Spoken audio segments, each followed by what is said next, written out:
parole. Merci.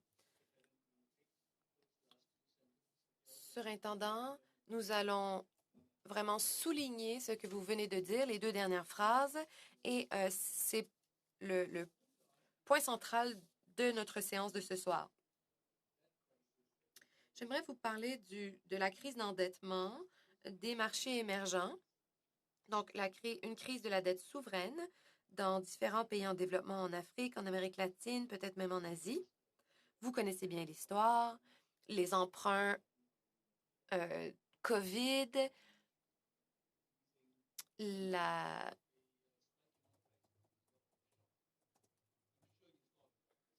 l'assouplissement quantitatif, etc.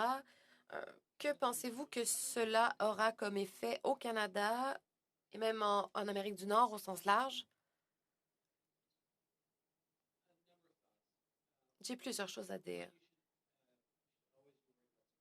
On devrait toujours être inquiet des effets de crise d'endettement dans le monde, donc s'inquiéter des réactions en chaîne, surtout car les marchés des capitaux sont intégrés, nos fonds de pension, nos fonds mutuels,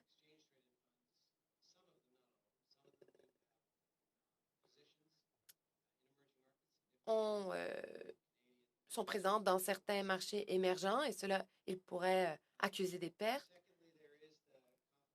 Et il y a aussi la question de confiance. S'il y a un effet de propagation d'un pays à l'autre, cela pourrait atteindre le Canada. Ce risque-là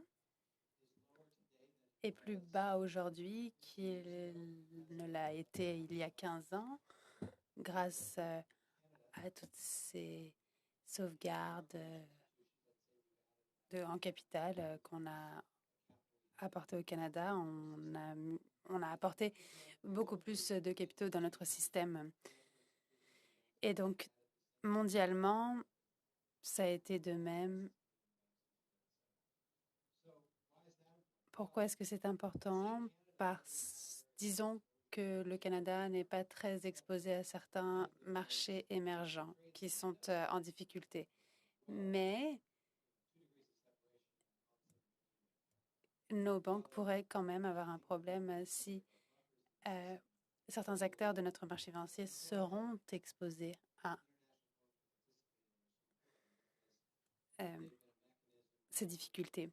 C'est pour ça que les forums internationaux sont très importants parce que c'est là qu'on voit les tendances. Voilà ma réponse. Merci.